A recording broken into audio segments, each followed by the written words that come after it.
Hey y'all, I got an anime channel called Mystic Sage, where I do anime top 10s, speculations, and more. You can also follow me on Twitter, Instagram, and Twitch to keep up to date with me, the channel, and even for some entertainment. Links will be in the description below. Thanks guys, enjoy the video.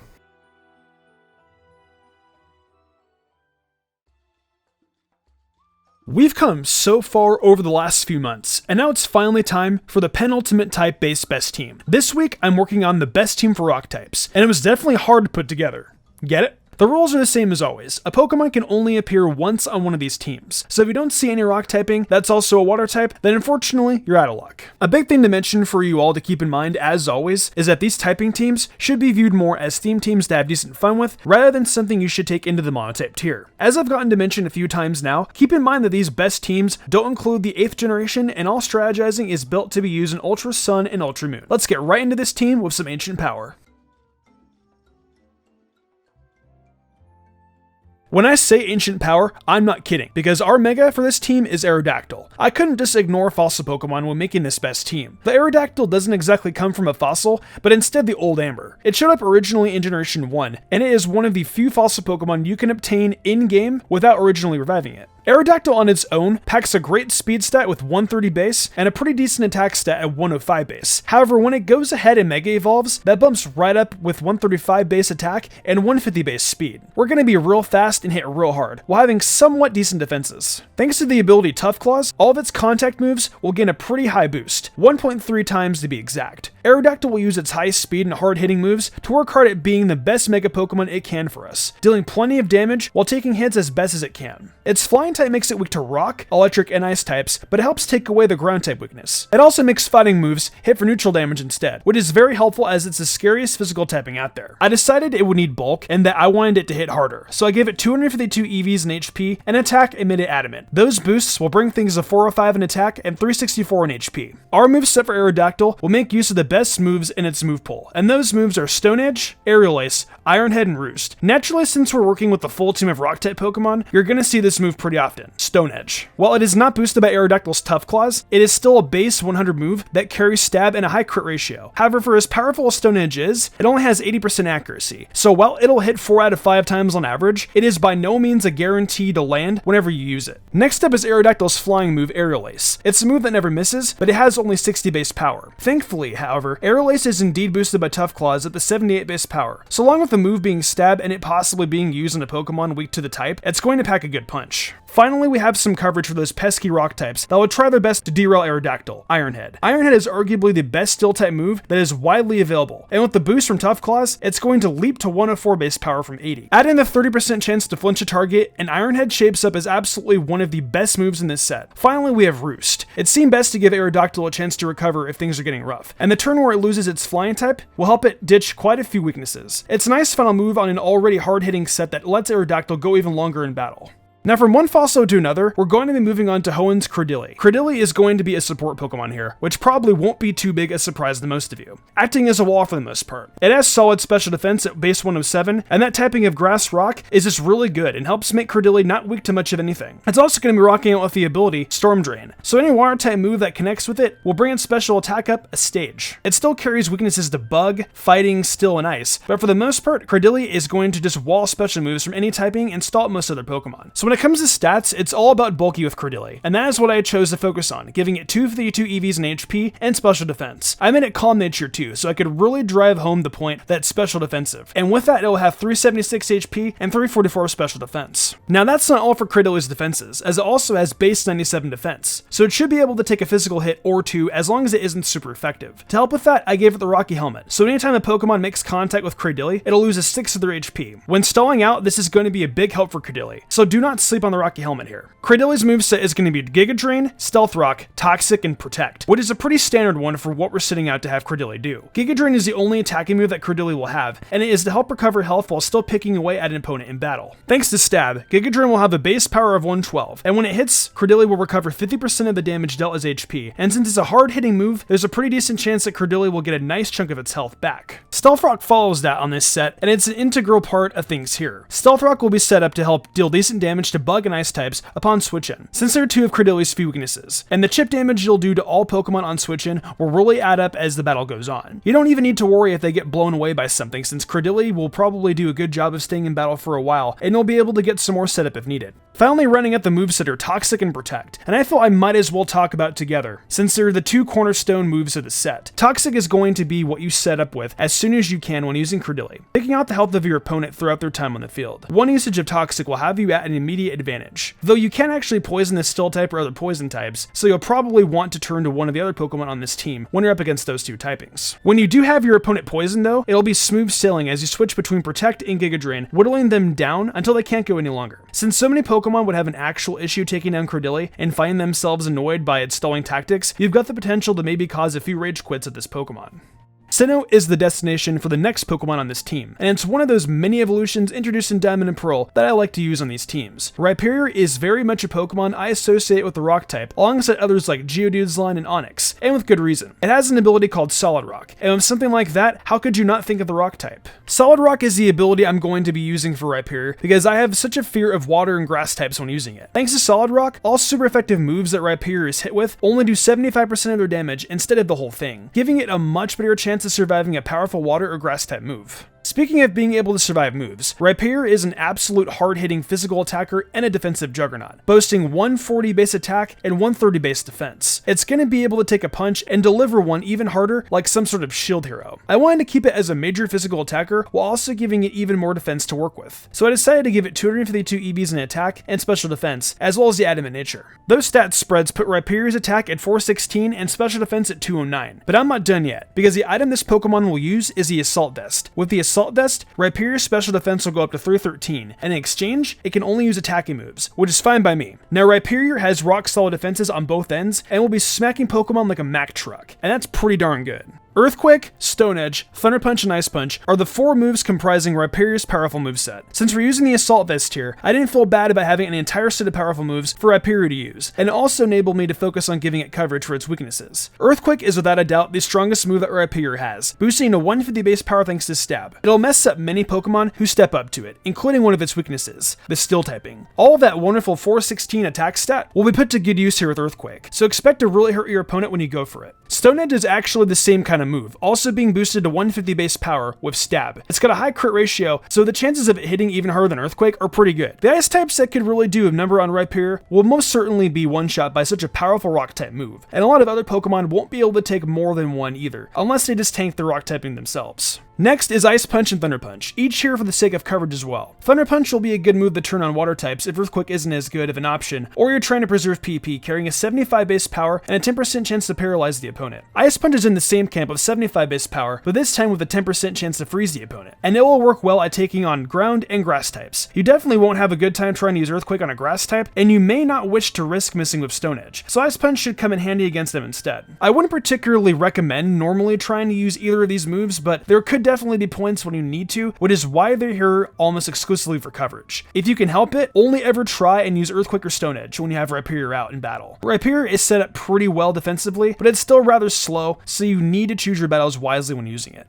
Next up on this team is a legendary Pokemon, one of the Swords of Justice, Univis Terrakion. Terrakion is a pretty well-liked Pokemon from the 5th generation, and with good reason. It's incredibly strong and pretty decently fast, and it just looks really cool. Speaking of being able to hit really hard, I gave Terrakion the Choice Band to sort of build off that idea. The Choice Band is going to bring up its attack by 1.5 times, and in exchange, it'll just be locked into whatever the first move it goes for. The potential for a raise attack stat doesn't just stop with the Choice Band though, as Terrakion's one and only ability is justified. If Terrakion finds itself getting hit with a Dark type move, its attack stat will rise by a stage. That's really a circumstantial boost, and most people would know not to hit Terrakion with a Dark type move, but it's still worth mentioning because you could always try and switch into one so you can get a quick attack boost. So I move on to stats, and since I keep talking about its attack, it's pretty obvious that I'm going to be applying 252 EVs to the attack stat here. It's already base 129, so you already know it'll go up to a pretty decent amount. The other 252 will go on this speed, and I'm also giving it the jolly nature for this. So with that in mind, its attack will become 357, and its speed will be 346. That's a couple of the great stats to work with here. But remember, Terrakion's attack is going to be going up even more with the choice band of 535. With an attack stat like that, Terrakion is going to hit harder than the rest of the team, and it'll be terrifying for opposing Pokemon. Terrakion's moveset is Close Combat, Rock Slide, Earthquake, and Poison Jab. Close Combat is going to be 180 base power thanks to Stab, making it by far the best move Terrakion has. It'll lower its defenses every time it gets used, but there is a pretty good chance it'll one-shot plenty of Pokemon and not need to worry about taking hits. A 180 base power move, along with 535 base attack, combined to make something truly unstoppable. And that's why I decided to invest the nature in speed instead of attack. With a speed of 346, there's a pretty good chance that Terrakion will outspeed a lot of threats and is absolutely crack them with a well-placed Close Combat. For Pokemon that Close Combat wouldn't be wise to just go for off the bat, however, we have Rock Slide. This move is going to be a nice alternative if you don't want to constantly be lowering your defenses, though the drawback on this is having 90% accuracy instead of 100%. Rock Slide will be boosted by Stab to 112 and carry with it 30% chance of flinching the opponent. It can be very useful to have a high flinching move on hand, so Rock Slide serves more of a purpose than just dealing decent damage. Earthquake brings its base power of 100 to this moveset, as well as giving Terrakion a third strong move of a triple digit power to use in battle. Earthquake doesn't exactly cover for any of the weaknesses that Terrakion has outside of Steel types, but nevertheless, it'd be a good move to just use for general purposes, if you aren't looking to deal with the downsides of its two stab options. Finally, there is Poison Jab, which actually is here for coverage against grass and fairy types. Poison Jab is base 80 and has a 30% chance to poison the opponent. It won't have a lot of usage outside of trying to stop those two particular typings, but it is still worth it to include it just in case.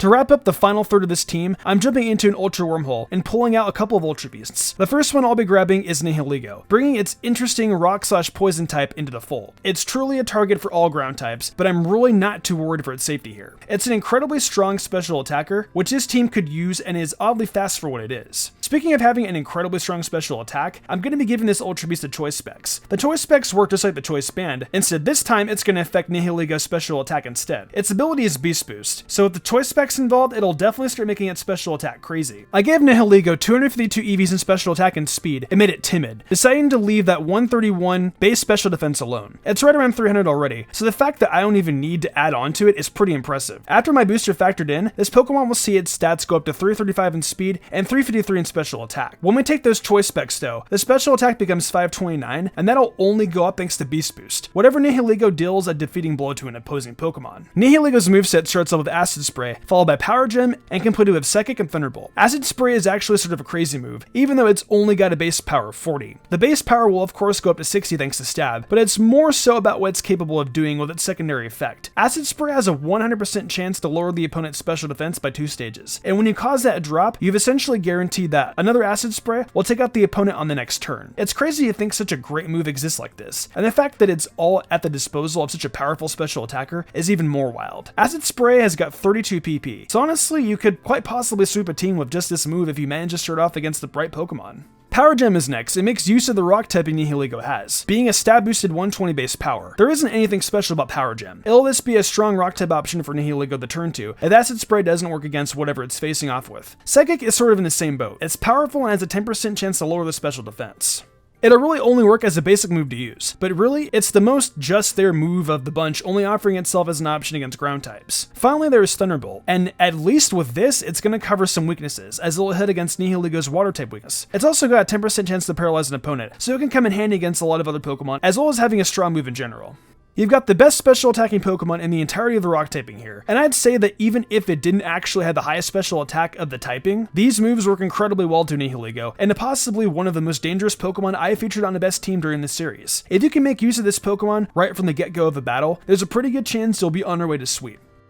The final Pokemon on this team is another Ultra Beast, and you can probably figure out what it is, considering there is only one other one that has the rock typing. That's right, the final Pokemon on this team is the Great Wall itself, Sakataka. This Pokemon is absolutely nasty as a physically defensive wall, ranking behind only Mega Steelix, Mega Aggron, and the god of defense itself, Shuckle. The interesting thing though is that Sakataka is actually a pretty good physical attacker as well, having a 131 base attack stat to complement the 211 defense. Its speed is, as one would expect, pretty abysmal at just base 13, making it it one of the slowest Pokemon in the games. Things are going to be a little different with the stats this time around since I have a certain plan. Sakataka is going to have no IVs in speed and only 15 in defense, and that's with reason. Its ability is Beast Boost, and I want its attack to go up every time it knocks out a Pokemon instead of its defense, so I needed to sabotage that great stat a little to get what I wanted. I put 252 EVs into attack and HP, and even made it lonely so its defense would go down ever more. With these stat changes, Sakataka now has 326 HP, which is pretty important to have so it can be bulky, and 397 attack, which is matched only by its 397 defense. Even though both of those stats are tied, it'll get a boost in attack due to the way the tiebreaker works with Beast Boost. Thanks to having no IVs in speed, it'll also only be at 37 in the stat, meaning the chances of it outspeeding anything it faces are essentially non-existent. The moveset Sakataka will be using is Trick Room, Gyro Ball, Stone Edge, and Earthquake. Trick Room is super important for this set to be at all viable, so you need to make sure you use it immediately on your first turn when Sakataka is in battle. Trick Room will allow Sakataka to go first even though its speed is so awful, and the effects of it will last for 5 turns. With Sakataka now outspeeding the opponent thanks to the move, it'll be free to pull out Gyro Ball. Gyro Ball gains more power the slower Sakataka is than its opponent, and since there are only about 2 Pokemon that Sakataka would probably find itself in a battle with that are slower than it, Gyro Ball is going to absolutely destroy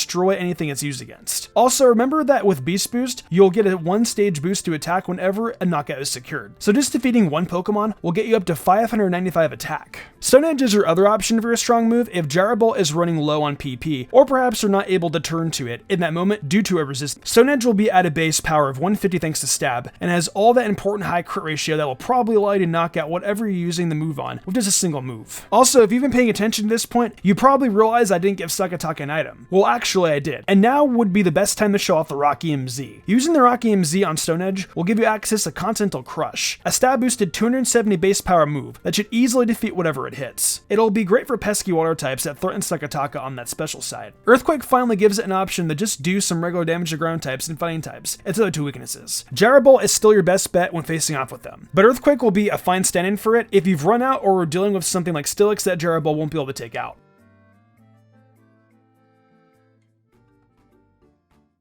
Well, there you have it, folks. This concludes the second to last type theme best team. It was a cool one to make, even if half the team was filled with legendary level Pokemon. It was hard to make this team and not fill it with fossils, so I had to do what I had to do. We've already used almost 100 Pokemon on these best teams, so the pickings are getting a bit slim. I want to hear from you though, so please let me know what you think about this team in the comments. If you use it, let me know how it goes. Would you guys do anything differently, and is there any Pokemon you'd rather see on the team that wasn't included? Let me know everything down below. If you enjoyed the video, why not leave a like and subscribe to my channel with notifications on, that way you never miss an upload. If you want to support me further, consider following my Twitch where I stream a lot of Pokemon content and all kinds of other Nintendo content like Zelda, Fire Emblem, and much more. Also, I've been reviewing every episode of My Hero Academia Season 4 over on Mystic Sage, so head over there if you're into that too. I would love that a lot. Want to support me further and gain cool perks? Check out my Patreon. Daniel Leone, Lady Crimson, Memory Martin, The Lazy Leo, Matthew Young, Awesome Lego, Jarrett Weiss Austin, Sodden Grider, and Enigma97 did, and I want to thank them personally for going above and beyond. It means the world to me. I think I'm gonna wrap this up though. I'm Mr. Gumbrian, and I will see you in the future for more awesome Pokemon content.